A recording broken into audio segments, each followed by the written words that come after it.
In order to be successful, particularly in this environment, you have to have the tenacity, the grit, the determination. Yeah. Everything that you have to do in these organizations is to focus on your team, how to create high performance environments, how to coach people to play better on the pitch, how to find development areas where you're seeing things that people haven't seen, how can you change their diet, all of these things that professional athletes do all the time. And if you focus on the team and their performance on the pitch, then the fans sort themselves out. Welcome to Masters of MEDDICC. I'm here today with Marina Ayton, Vice President of Strategic Accounts for the UK at ZScaler. How are you doing, Marina? It's good to see you. Yeah, it's so nice to be here in such a professional setup. It's great, isn't it? I feel like I'm being interviewed on the BBC. It's very exciting. But better, but better. But better, exactly. Yeah. How are you doing? You well? I'm really good. Yeah. Good. Busy, but good. Lots of things going on, but that's the game, isn't it? That is the game. For our audience who don't know you, why don't you let them know a little bit about yourself and how you got into this wonderful world of sales? Okay, sure. I'm Marina Ayton. I run our strategic business at ZScaler, where I've been for the last 4.5 years. How time flies. I think like many people, I don't have the most conventional way of how I actually got into sales. Let me take you back to a little bit about my family, because I think that will give you a little insight into perhaps where my drive and ambition came from. Mm-hmm. I came from a family, amazing family. I've got 4 brothers and sisters. Wow. My dad also has 4 brothers and sisters. And my mum was an only child. And the 2 of them had literally started from absolutely nothing. My mum was a fishmonger. When her mum died, she took over her small fishmongering business. And my dad's dad had gone bankrupt when he was very young. And he trained as a lawyer, and he'd got some dodgy builders in one day, and they'd knocked down the wrong wall in his house, and the whole house had collapsed. And so he found himself in, some other country just to be able to pay his mortgage, right? Wow. And while we were growing up, they had decided that they didn't want to work for anyone else, but they wanted to work for themselves. And they tried loads of different businesses, right? And put their absolute all into growing something and building something together that was incredible. And I lived through all of that, right? And as a kid, I think when you see 2 people with the work ethic like that, it instills in you, firstly, a level of belief. Secondly, a level of inspiration around what it takes to truly be successful. And I think I was very fortunate because I was the oldest of 4 children. I was at the age where I could see the sacrifices that they'd made in order to send us all to amazing schools, in order to support us, in order to, provide for us this incredible life that we had. Mm-hmm. And I think, when I went through my early stages of my career, all of that sat with me and still sits with me today. It's why I literally bounce out of bed and I want to go and get the next thing and strive for something more. And that all comes from them. So that's quite a long-winded way of starting your question. Great. But when I was going through university, I'd been kind of really inspired by this build and learn and develop kind of mentality that we always had at home, right? Every Sunday lunch was an episode of Dragon's Den. Who's got an idea? What are we going to do? How are we going to execute it? And it was so fun. I think the common denominator between salespeople that I speak to is their story that they tell, whether it's their parents or whether it's an environment they've been in or whatever it is. It hasn't always been easy. Mm-hmm. And that's the thing. We went through the 80s, 90s of this booming economy, and everything was easy. The world was peaceful. Yeah. We had the Cold War, and it was it was fine in comparison to what we have now, right? Yeah. We are in an environment where nothing is on our side. Yeah. We've got a massively down market. The tech boom is kind of over. People are focused on, everyone talks about shareholder return, and, we're seeing layoffs across the board in tech companies. Yes. And it's hard. It's really hard. Yep. So in order to be successful, particularly in this environment, you have to have the tenacity, the grit, the determination to be able to see through all of the noise and rubbish situations, right? And the things that are going to hit you in order to believe that you're going to be okay. And belief like that, it's all of those things you talked about, determination, tenacity, grit. I feel like they get a lot of airtime, rightly so, don't get me wrong, rightly so. But for me, the thing that always is paramount to those things having a logical like surface of like where you're trying to get to is that kind of belief, but belief in line with that aspiration, because it's like people that are driven, they're driven because, in my opinion, they can see their potential and they know where they can get to, they know what they're capable of. And so all of those great attributes, traits are pushing the person towards their potential. And this is where I think it's really interesting, where it ties in with things like imposter syndrome, where I have this like very like firm belief that, or like definition, if you like, of imposter syndrome, which is you don't get imposter syndrome unless you have two ingredients. The first are that you are self-aware, and the second is that you're growing. And it's almost like if it's like a chart, you have like one axis is your self-awareness and the other axis is your growth. And the imposter syndrome happens in the top right, where there's a lot of self-awareness and a lot of growth. Yeah. Because if you're growing but you're not self-aware, then you don't have imposter syndrome, because you're not questioning yourself. You're not saying this is new, I shouldn't be in this room, I've not been in this room before, that kind of thing. So the self-awareness is what makes you realize you've got it. But if you have high self-awareness but you're not growing, there's nothing new. Yeah, but I think going back to your like previous, well, what you said earlier is, about believing in yourself that you can do better. That, I think, taking it back to like from a leadership standpoint, great leaders are the people that see potential in people that they can't see themselves. Yes. And that's like, when you meet a leader that like changes your life and changes your career, it's the people that push you to do the things that you do not think that you're capable of. Yes.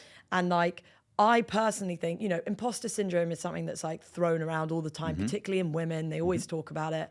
But like, if you're not scared to be in a room or you're scared to do something, you're not growing. That's your point, right? It's like if you're not putting yourself in a situation where you feel uncomfortable, the growth isn't there. And for me, like, God, it would be boring if we weren't growing every day. And like, I encourage my teams and myself. I mean, I'm like super lucky because I've been very fortunate in the environments that I've been able to grow up in during, well, at home, but also especially in my career, right? Where, as long as you're coming from the right place and you have all the right intentions and you care enormously about what you're doing, there is no problem with like getting it wrong sometimes. If you have the best intentions and you get it wrong, or we mess a meeting up, or, the outcome that we've driven for doesn't happen, that's okay because you tried. Yeah. Right? Agreed. And I love what you said about leaders there helping you realize your potential. And that goes back to what I mentioned a second ago about how your parents were kind of leaders in that same context. Yeah, still are. They help you see your potential. They help you see, where you've got area to grow and help you drive towards that sort of aspiration you have of yourself.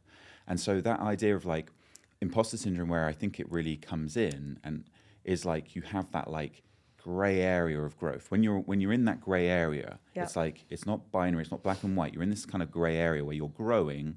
And I always say to people when people mention they sort of open up about feeling that way, is I bet you if you remember something you had imposter syndrome about a year ago, and you've been you've grown a year since then. If you look back, how ridiculous does it feel that you felt inadequate in that position? Oh, all the time. I get it, like in months, right? Like it's like, oh my God, I was so terrified to do that. And then a month later, I'm like doing that every single day, right? Yeah. I completely agree. And an unpopular perhaps opinion here, but you mentioned that imposter syndrome gets used a lot.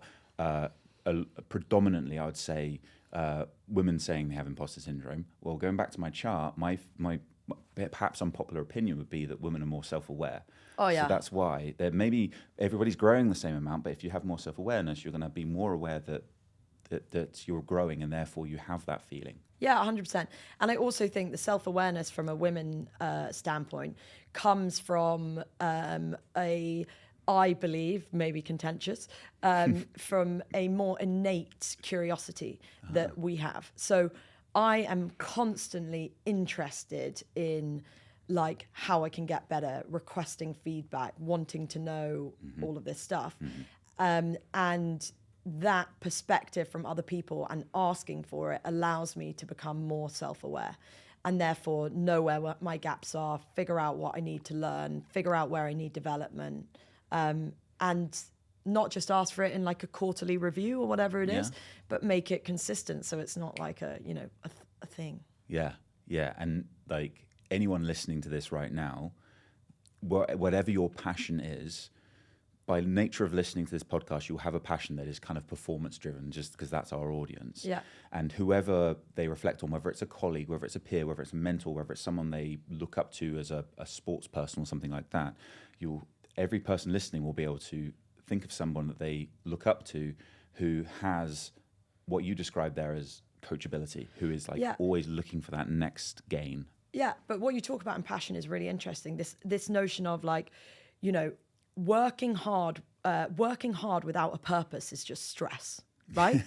Or like working hard for something that you don't really care about is just stress, right? Yeah. So like when I talk about like who I want to hire and what needs to be in my team, it's working hard for something that I really care about is passion. Right. Like, sorry, it's not that. I like that you said passion and then hit the mic. That was spot on. I'm done.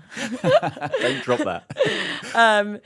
No, but that's true, right? And it's like, if you, like in or whatever you're selling, right? If you don't have like a true passion for the customer or the outcome or the development that you're getting in that organization or the open mindset of like learning new things and becoming a different kind of person, then it's freaking hard work. Imagine just like traipsing through sales processes, trying to learn MEDDICC for like no reason. I know. And I always say this, it's like a lot of what we give as as leaders give us good sales advice, good sales coaching, only works if you genuinely believe.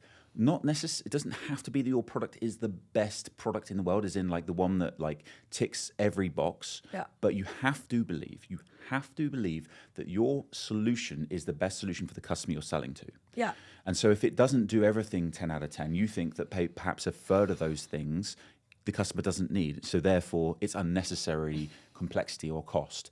You know, so it doesn't have to always be the best solution when I say that. It's just the best solution that fits that customer's needs the best. Smart way to get decision criteria. It is a really, really smart way to get to decision criteria. No, but you're so right. Like, decision criteria in like an RFP isn't all about like the technical specification of what that product solves in a specific environment, right? Yeah. It's about, is my business and is the fix for the problem that the customer has the right one, based on our ability to execute, based on the team that I've got, based on the operational resilience that we've built and put in place. Yeah. Like, we are a mission critical service that's going to hold up this company.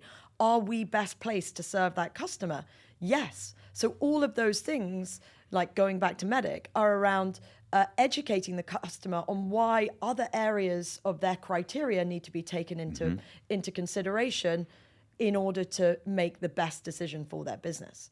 Yeah. And this is like, you know, this is where sales is, or like, you know, playbook companies are misinterpreted sometimes, right? Mm-hmm. Because actually all the sales process is, and all MEDDICC is as like a qualification tool, is creating a science behind enabling us to get the right outcome for the customer. Mm-hmm. And it's like, it's a very different thing when you're selling a point product that solves one problem. Sure. That, you know, the deal size, I don't know, I want to say 100K, but maybe 20K in some situations. Could be, you know, people, that's not complex, right? People can make decisions like that overnight and be like, yeah, we'll take that solution. That's not transformational. That's not selling something that's truly going to impact the champions that you've been working with for however long, right? Sure. So, yeah, it's interesting.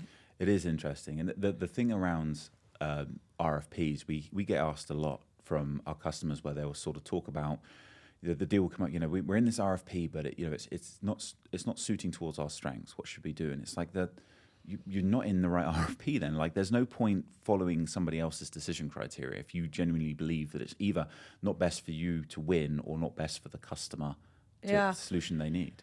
I think we're going through like an interesting phase in people's people's approach to how they pick technology, right? And RFPs, we see them lots, but my view on it is if you're shocked by an RFP, you haven't done your job right in the first place, right? Because none of us should be unaware of an RFP, particularly in my business, right? Where I should know every single one of my customers, what they're doing, who they are, what their names are all the time.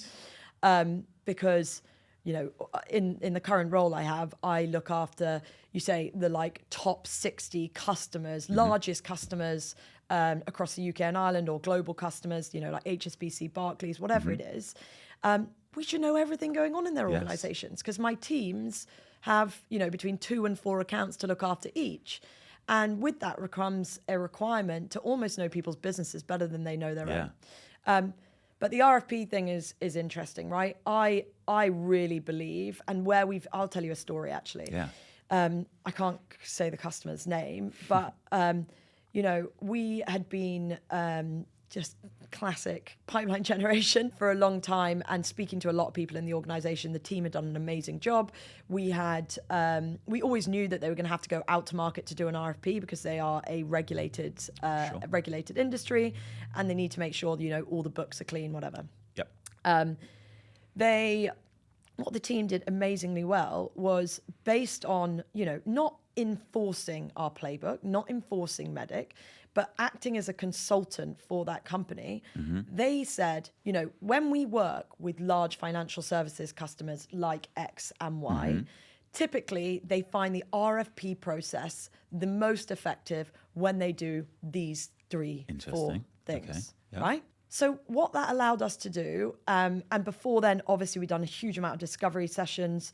The team had done a great job in setting the decision criteria that was, you know, in a way that differentiated us, not just from a product set like we were talking about earlier, but also from a company and perspective and, you know, experience standpoint.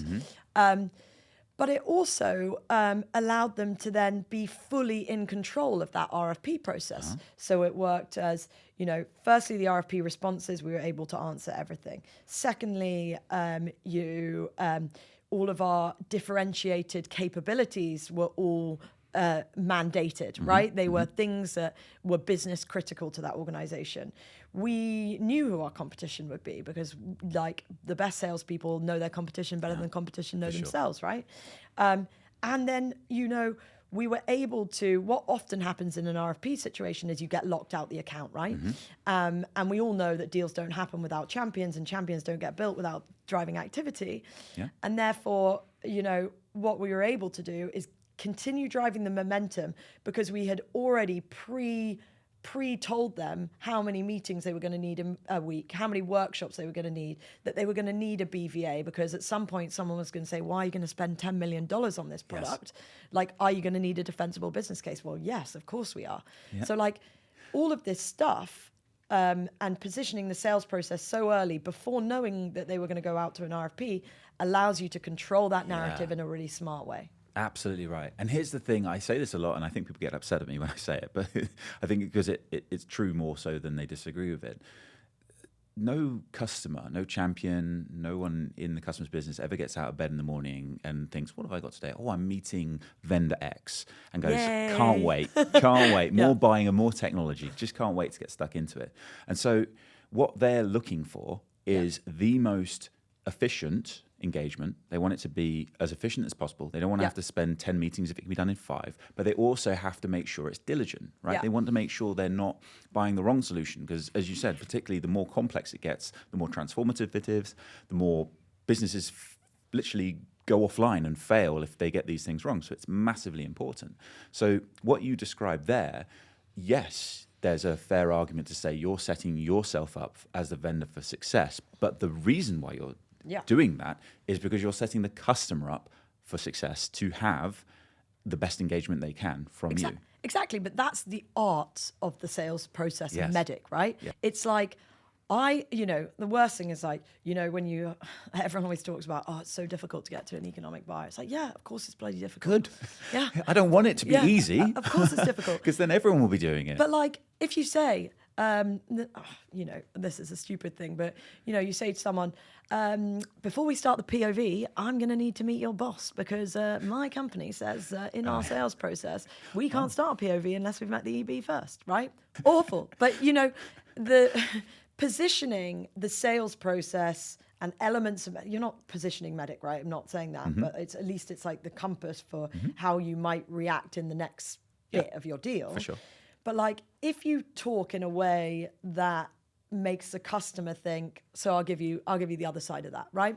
You say, Andy, we've been working together now for 2 weeks. I'm really, not 2 weeks probably, 2 months, 6 months, whatever it is. I'm really excited. I feel like we've got like a really clear understanding of the problems that you want to solve and how we're going to go and solve them. Obviously, the next bit is to make sure that it works in your environment and we can test it adequately.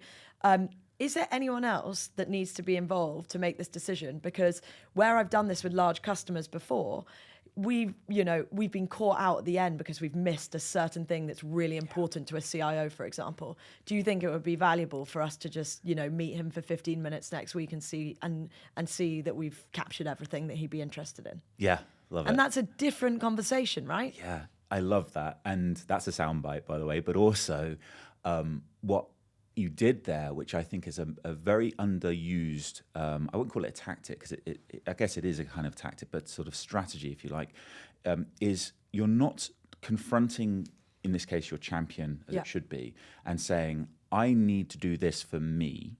Or you're saying, like, if this doesn't happen, these bad things will happen, which is kind of what you are saying. But the way in which you're saying it is, where I've seen this happen before and where it's gone wrong.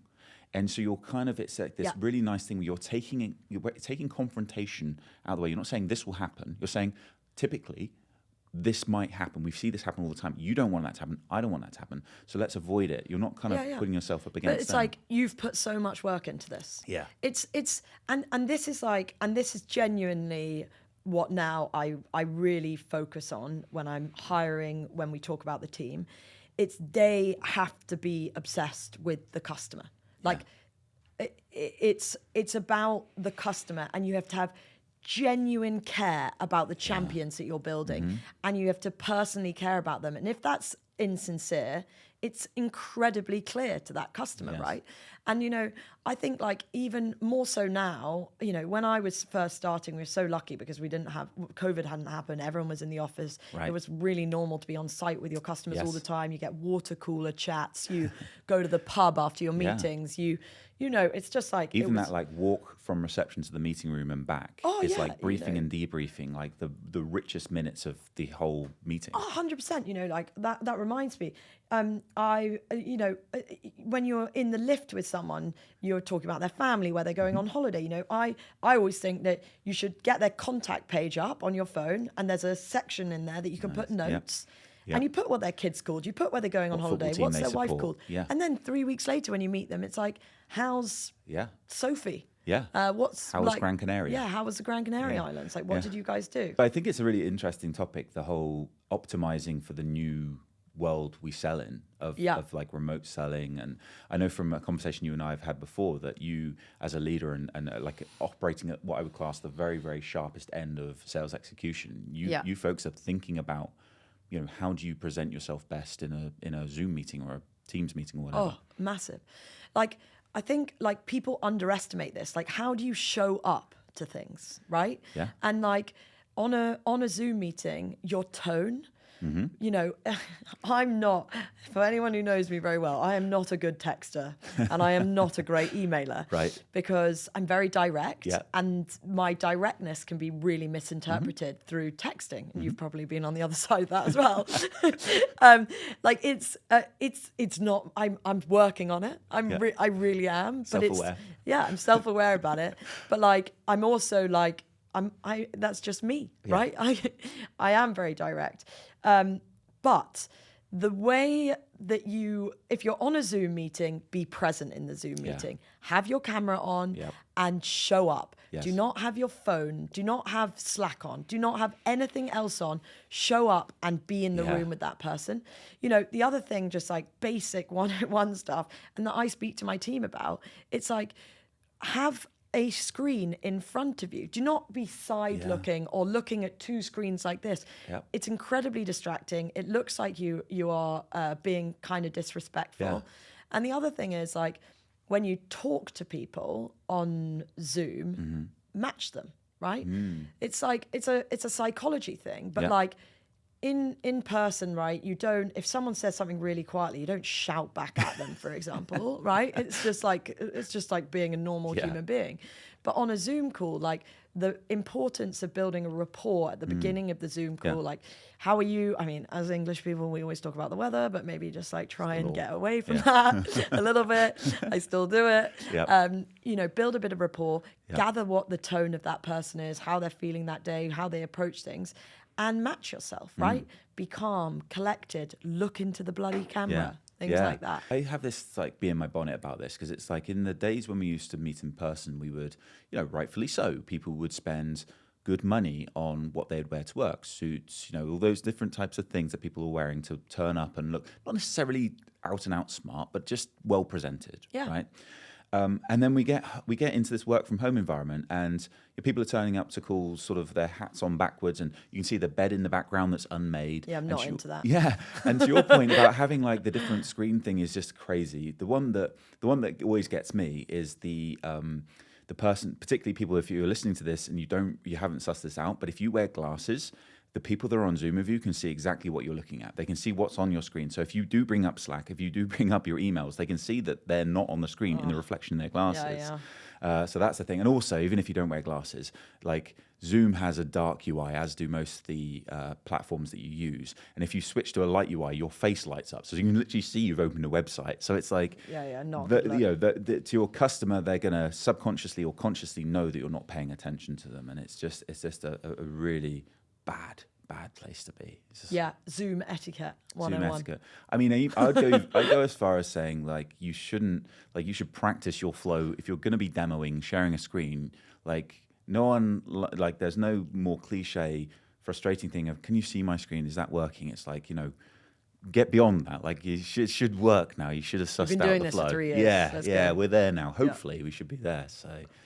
Yeah, well, talking about doing things for 3 years, I have you've been at ZScaler 4.5 years. You have more zeros, I think, probably in your target than companies that are going for IPO have in their annual revenue. As a team, right, we have an annual number, we have quarterly numbers, and we have a responsibility for to the business to deliver those numbers. But the most important thing is we run a long-term business, right? We are driving true transformational change for companies, and that takes time. So you go on a journey with people, right?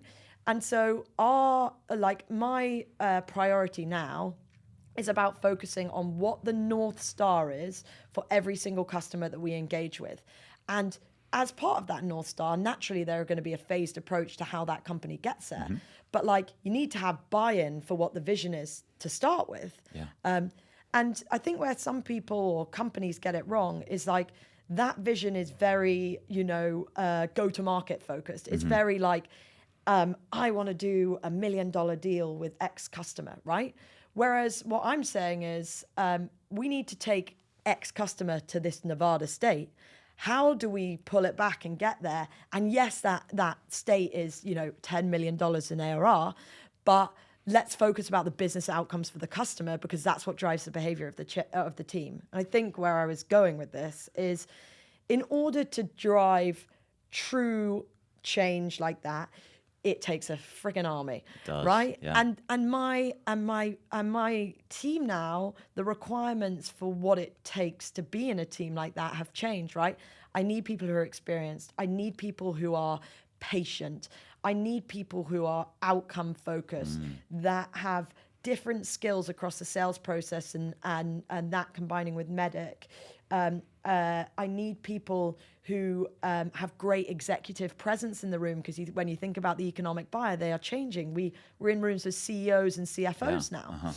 And like, the team that sits around that, whether that's technical account management, whether it's customer success, whether it's professional services, deployment teams, architecture, like the ability to run service reviews, all of these things Like they could be working, I mandated in my, across my team, and I would strongly advise anyone who doesn't do this to do it, that every single account or customer that we have has a Slack channel. And on that Slack channel, there is every single person that touches that account. Yeah, great. And on a Friday, every single day, everyone who has regular touch points with that customer and in line with their mission, they provide an update on what value we've driven to the customer, whether there are any challenges that customer's facing, where they need help, because when you get into second line, it's all about help and moving barriers, and like what the plan is for next week. And like that is just like getting everyone on the same page for the mission that is the customer. So how many people are typically, you mentioned some company names, typically one of those accounts, how many people are in a typical customer Slack channel? 30. 30, yeah, right. So like, these people are, we talk about in tech sales, and I think we were discussing it earlier, a lot of people have very inflated titles, and they, you go to a startup and you're a CRO of 6 people or whatever it is, right? Yep.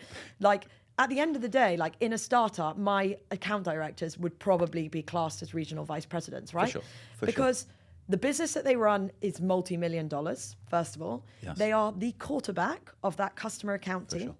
They then are responsible for their direct account team, which is, 4 or 5 people. And then underneath that, they've got all of these other resourcing capabilities that they also have to manage, control, get everyone in the boat rowing in the same direction, set the vision, get everyone pumped. So it's a different kind of thing. Yeah. And that's why, it's like, for me, this is like, it's really fun. It's really new. It's bigger deals than I ever thought I would be doing. And it truly changes people's businesses. Yeah, there's 2 bits I want to dig into on this, because I think there's 2 really exciting topics.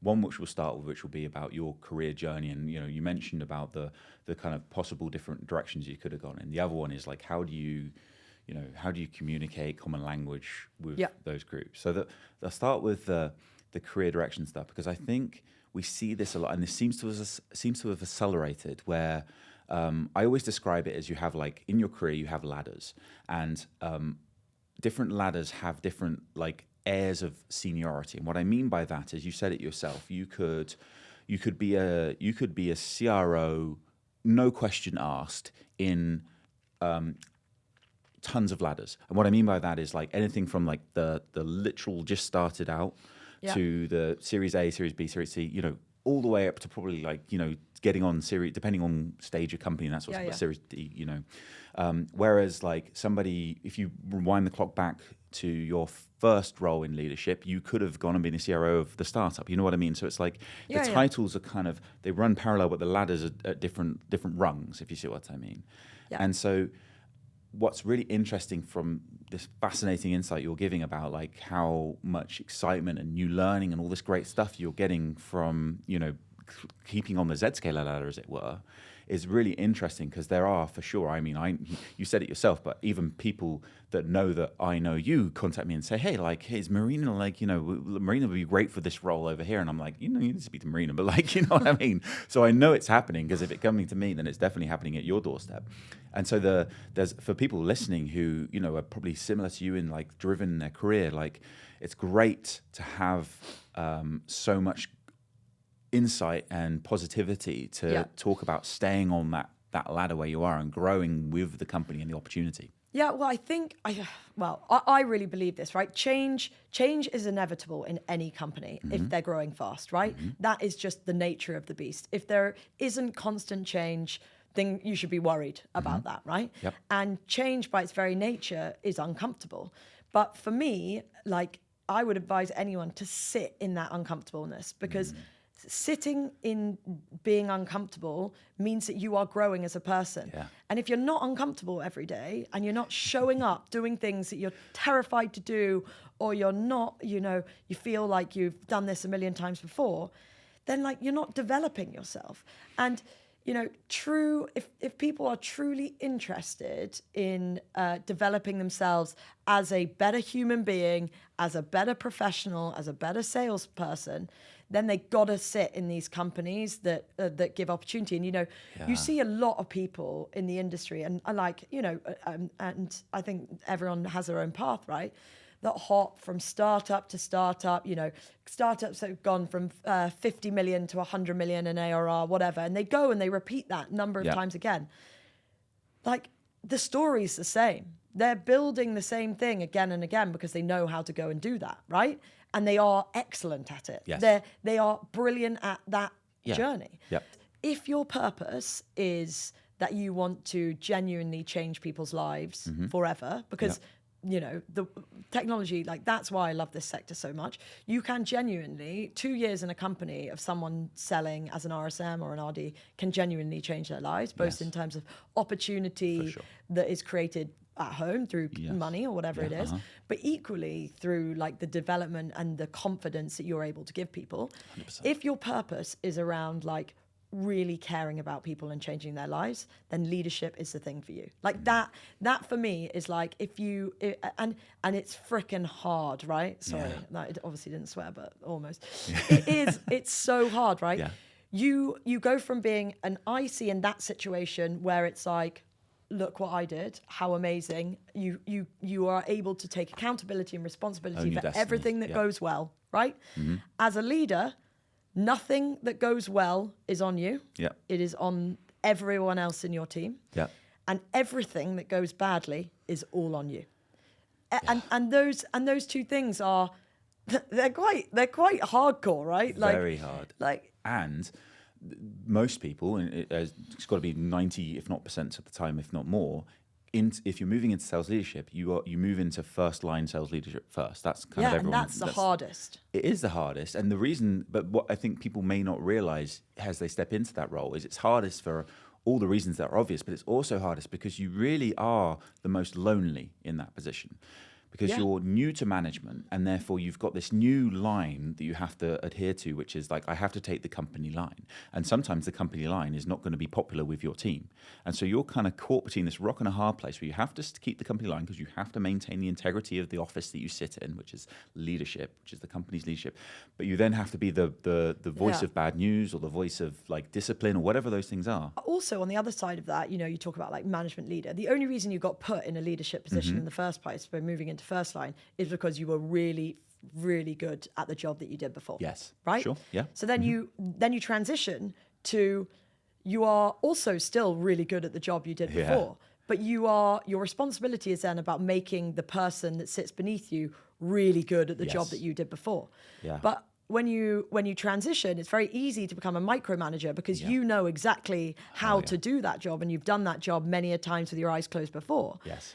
But like, you need to take the leadership line, which is teaching, allowing people to make mistakes. And that bit is so uncomfortable because you are, it's difficult to explain, but for me, I'm a complete perfectionist, right?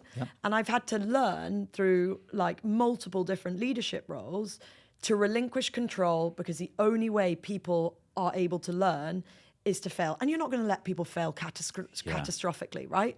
Because like that's just awful. But like, if they don't feel like they can take risks and fail in your presence, then you can't build loyalty. For sure. And the whole thing with like, leadership, and I found it like, I'm like pretty young to have the role that I have now, right? And I've hired a lot of people who are significantly older than me. And the only way that I've been able to create an environment of trust, respect, and all of the things that are really important in these like high performing teams is that all I care about is the people. Because I'm like, if the people are happy, then everything else will follow, right? The customer outcomes will follow, the tools, the ingredients are being developed, all of this stuff. Yeah, I think so too. And I think you touched on it there, that relationship of having trust, that it's such a difficult balance where you're trying to not micromanage, you're not trying to wrap your arms too closely around the person so that you're kind of filling in all the gaps. And I think the thing that's very difficult to do, as yourself, you described it as being a perfectionist. I would describe it as having high standards. Yes, right? correct. Yeah. And so it's the balance you have to do, and it's very hard to do for that frontline manager who has the consciousness and self-awareness to know that they can't just own every deal. They can't just be subbing in for every time the deal goes south or stopping it where you think you could be doing a better job. Is you've got to keep them free to express themselves and do things the way they want to do without standards dropping. Yeah, but that and that is the art, right? And that's the difference between high performance teams and not. Yes. Because the bar never moves. In fact, the bar never moves down, the bar moves up. Yeah. So my team now, like what I am focused on is raising the bar every single day and then elevating all of the people that are in that team that are raising the bar. Like everyone, and this goes back to the importance of hiring great people, is getting these people that are like full of energy, that are inspired every day to, and putting them on a pedestal in front of everyone else to raise the bar, for people to be like, wow, I could do that. That looks hard, but I'm going to try and do it and stuff like that. But the bar is, I haven't talked about it, but like on every other conversation that we've ever had, I am like, you know, performance is super important, because without holding everyone accountable for a certain level or quality of work, you can't recruit the best people in the industry. It's impossible. Absolutely right. And even if by some chance, by fluke, you get A players in. Oh, they're gone. They are gone so fast. I mean, I can, you know, not to call myself an A player, but I can put myself in the scenario where I was in an organization that had a good product, but I felt surrounded by people that, I'm not going to talk about their ability, I'm going to talk about their approach, their appetite to raise the bar, to adhere to a standard, right? But I would say the A player thing comes back to, have you got the right first line leaders in place? Because that's actually the crux of the whole problem. Like one 100%. Poor first line leader can dismantle an entire team. And I've seen it. It's awful, right? So like my advice would be now is like, make sure that you do not rush the process of getting first line leaders 100%. In. They are the most important thing to your business. They define what culture looks like. They define excellence. And, you know, culture isn't something you talk about. It's something that we do. Yeah. Where do you sit then on hiring first line leaders as sort of from individual contributors as stretched leaders versus hiring somebody in? I'm a huge fan of promoting people internally. I think it's like, it's the most important thing. They're a trusted resource. They know how to do it. They've worked with you before. They understand the mission. I would say that's always the preference, right? And no one gets promoted unless they've performed well as well. No one's like, you know, So you have to be a credible entity, right? You earn the right to get that role. For sure. And going back to imposter syndrome, like, you know, some people are like, oh, you know, why am I in this role? It's like, you earned it. Yeah. It's like, it's great. The thing that I would say about like being promoted from a rep into first line is that cut your teeth at something that has lots of deals. Cut your teeth as a first line leader into an environment where there's a bit of a velocity play, right? That's great advice. So like I'm so grateful I did it this way. When I moved into first line leadership, I ran an enterprise team, right? And the enterprise team was doing at the time, I think like the average deal size was like 40K. By the end of it, we'd like risen that to 240K in terms of like average deal size. And there were tons. Like I was looking after 14 people. We hired so many people across Europe, right? And the introduction into leadership in that team was unbelievable for me because I was managing, 40 deals a quarter. Yeah. And with that, you build muscle memory. You build like the ability to be like, I've seen this before. Yeah. I know what to do. Your common language is obviously MEDDICC. Yeah. You're able to train your brain to ask the right questions to get to the outcome while teaching your reps something so that they can then answer the questions about their deals in a better, smarter, easier way. So that, for me, that was like the best thing I ever did. So going back to the big deals, so we've got 30 people in this Slack channel, right? And you're working on this, transformational, brilliant stuff. Like that is surely the second that Slack channel kicks into gear where there's like, okay, there's a sniff of an opportunity here. We're starting moving. Well, that is a decision process and a half, right? How does that look like? How do you approach that? Well, these deals, I don't know what we want to call them, like mega deals. Yeah, maybe? mega deals. Mega like deals, that. right? These deals do not happen overnight, right? They are a combination of really basically being an extension of that customer or prospect, right? You are spending every day as a employee of that bank or whatever it is, right? You intrinsically understand what that customer want to achieve on a board level, on a IT level, on a security level, if it's us, right? What does the decision process, or what does the sales play look like before you get to the decision process? Well, it's bloody complicated because when you're selling a platform like ZScaler, you might have 26 different components that all have to have a 3 Ys, that always all have to have a differentiated success criteria. Well, that takes time and a lot of organization and all of the rest of it. And once you've built, what the value proposition looks like, you've built the business value assessment, you understand like the ROI and the implications if a company does nothing, right? Because a lot of what we're doing now in this down economy is fighting against doing nothing. Of course. So like, once you've done all of that, the decision process is, the bit, well, I think all of MEDDICC across a deal like that has to be under constant scrutiny and constant review, because information from here, information from there can change the criteria. It can change the decision process. You might have you might be doing a deal that sits across 5 different org charts at a big global bank, right? How on earth are we going to be able to, tick a box at the end of a day and say, we've got decision process, we know what's happening? It's an evolution, and it constantly needs to be reviewed. So like the skill set, when you move from like a bit more kind of tactical or smaller deals, where you can really tick a box and say it's, it gets signed off by champion, it goes to the CIO, and then the CFO signs it off, and the paper process looks like this or whatever it is. Yeah.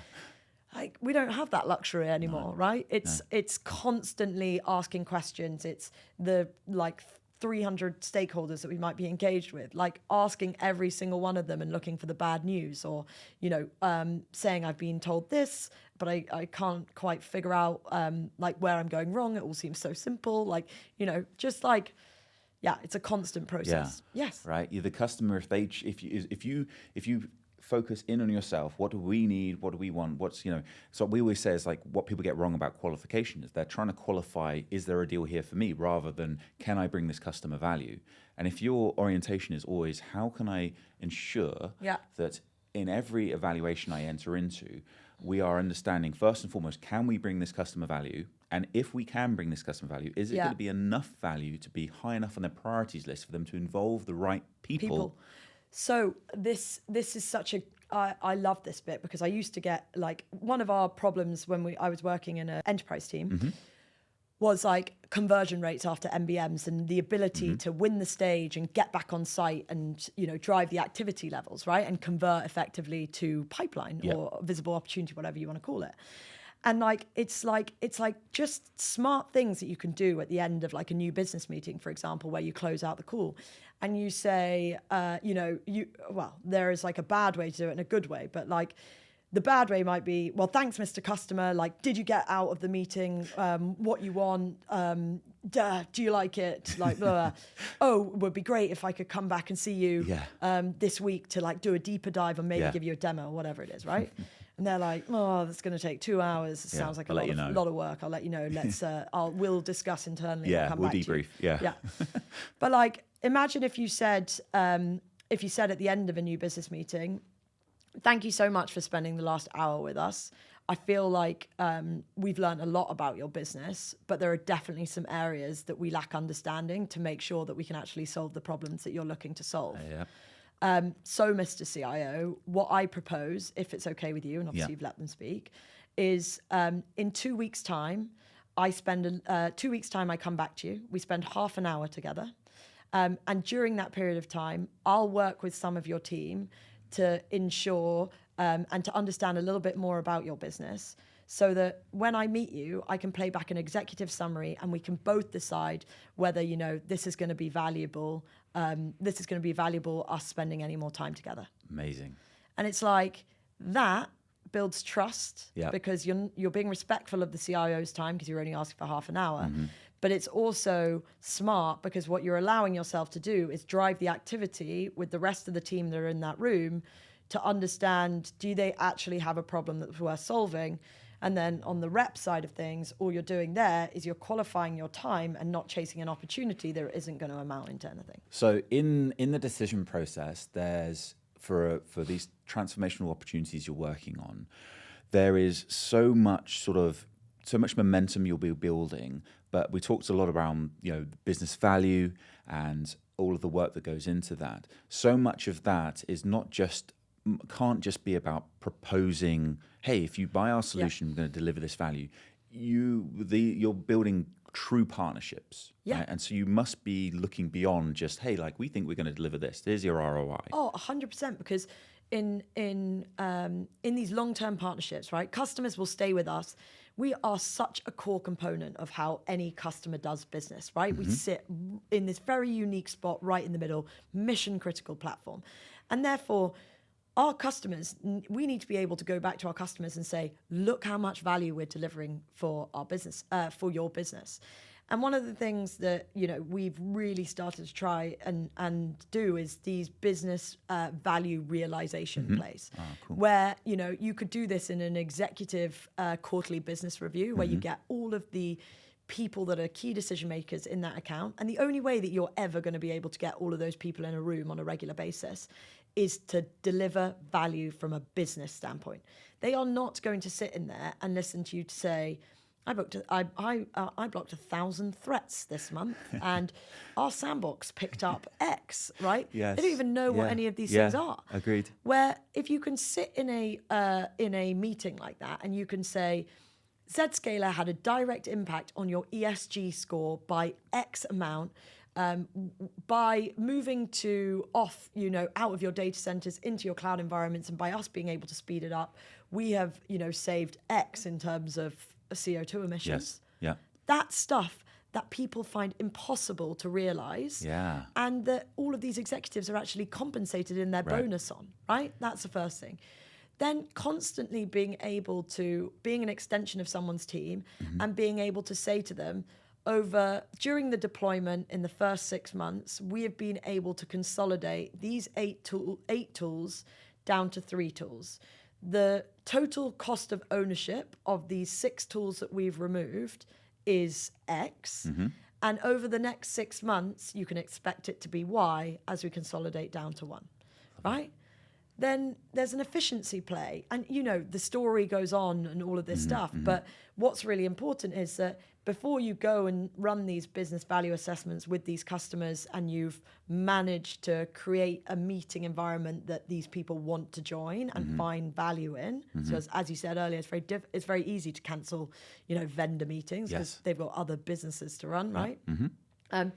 It's so important to have agreement after you've landed the first deal on what success looks like for that customer. Like, Mr. CIO, thank you for your investment. It means a huge amount and we're really excited about the partnership. How are you going to measure what success looks like? And can you help us as a team agree a set of criteria that we can measure ourselves against to ensure that we are delivering the value that we've promised you? You've got this mega exciting opportunity. I mean, I'm sat here kind of like feeling a bit like, oh man, could I get back on the tools? Would Marina hire me? Because it is exciting. It's exactly, for me, it's like, I always liken things to sport.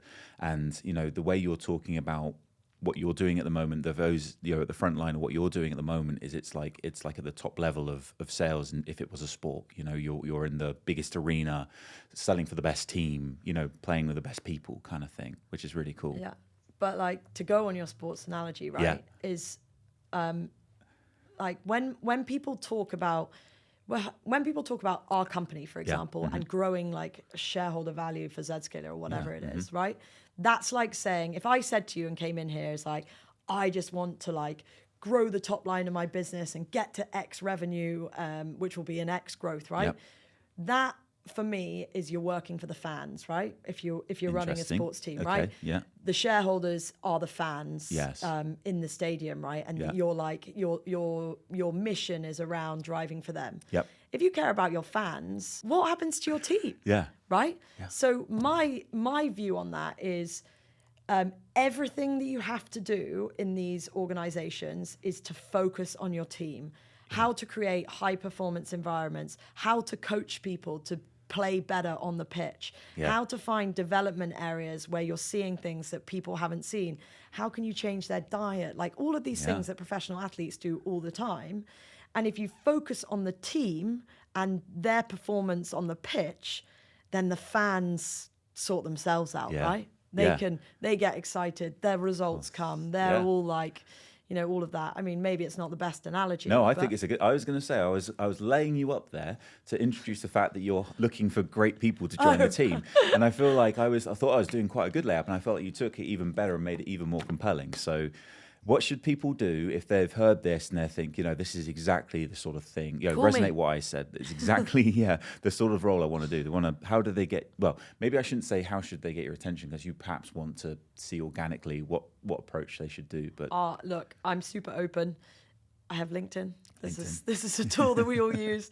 Contact me. It probably has my mobile number, or get in touch with our careers team. But yes, open to any conversations, and anyone who disagrees with anything that I say as well. Yeah. I'm like fully open for a conversation with anyone. Coachability and self-awareness in oodles. Yeah. Well, wow.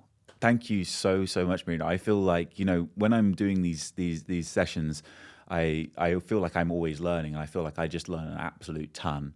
And the other thing I felt was I was like, wow, that's a soundbite, that's a soundbite, that's a soundbite. So for the people that have maybe heard a soundbite and tuned in for the full episode, I think you'll be at this point very glad you did, because I think we just learned and took in a whole ton of wealth of wisdom from you. So thank you so much for joining us. Thanks for having me and for the opportunity.